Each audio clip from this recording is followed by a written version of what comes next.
Olá, segundo dados da Secretaria de Segurança do Estado do Espírito Santo, de janeiro a maio desse ano, 397 jovens foram mortos e destes, 77% eram negros. Para falar sobre a violência contra o jovem, nós vamos conversar agora com a senadora Ana Rita.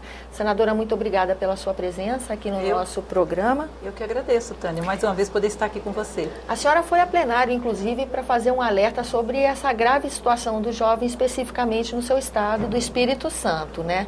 Mas o problema lá parece que não é recente, porque mais dados da Secretaria indicam que nos últimos 8 anos, 10 mil negros foram mortos e desses, 49% eram jovens.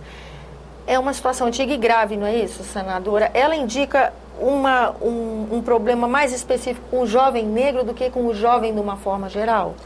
Na verdade, Tânia, os números que o Estado do Espírito Santo apresenta no que se refere à violência é muito dramático, principalmente com relação aos jovens.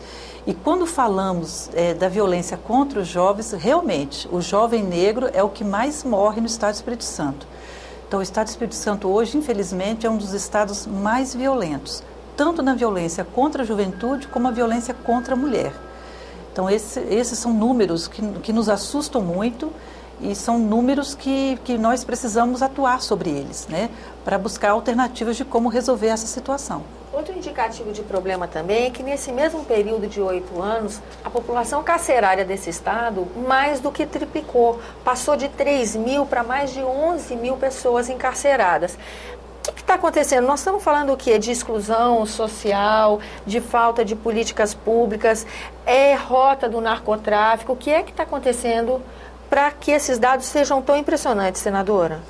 Olha, na verdade, esses números realmente nos assustam. E aqui eu acho que é importante, além dos dados gerais que você coloca, a gente percebe que o crescimento da violência contra os jovens, ela vem crescendo a cada ano, né? Aí, os números aqui, de 2003 a 2005, o número de adolescentes que cumprem medida socioeducativa mais do que dobrou nesse período.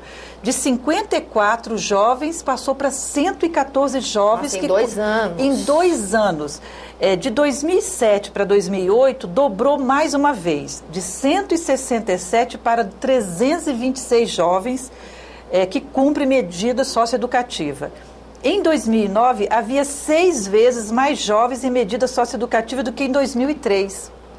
Então, quer dizer, em menos de uma década, né, em menos de 10 anos, e muito menos de 10 anos, só cresceu o número de jovens cumprindo medida socioeducativa. Tem toda uma dinâmica social aí alterada. Claro. Será que isso é coincidente com o número maior de crianças ou jovens fora da escola? Tem relações, assim, que a gente pode fazer, cruzamentos desse tipo?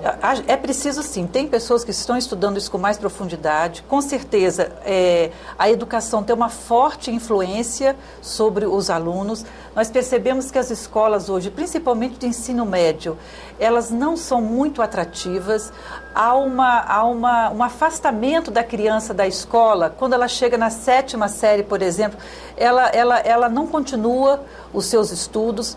Então, há um número bastante elevado de adolescentes que deixam a escola, que se afastam da escola antes de concluir o período letivo, né? Então, isso faz com que a criança também procure um outro caminho, que não é o caminho, não é o melhor caminho, é o caminho realmente da violência, né? É o envolvimento desse adolescente com as drogas.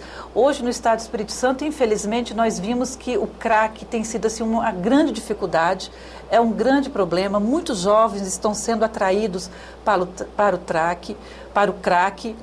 E aí tem toda uma reflexão, viu, Tânia? A gente ouve alguns depoimentos que diz o seguinte: eu no crack eu ganho muito mais, eu posso conseguir melhorar mais a minha vida. Alguns professores, inclusive, já deram até depoimentos dizendo o seguinte, que no enfrentamento, né, nessa relação com os alunos, alguns dizem assim: professora, você ganha um salário tão pequeno, eu consigo ganhar mais do que você na vida que eu levo. Para que eu vou ficar aqui?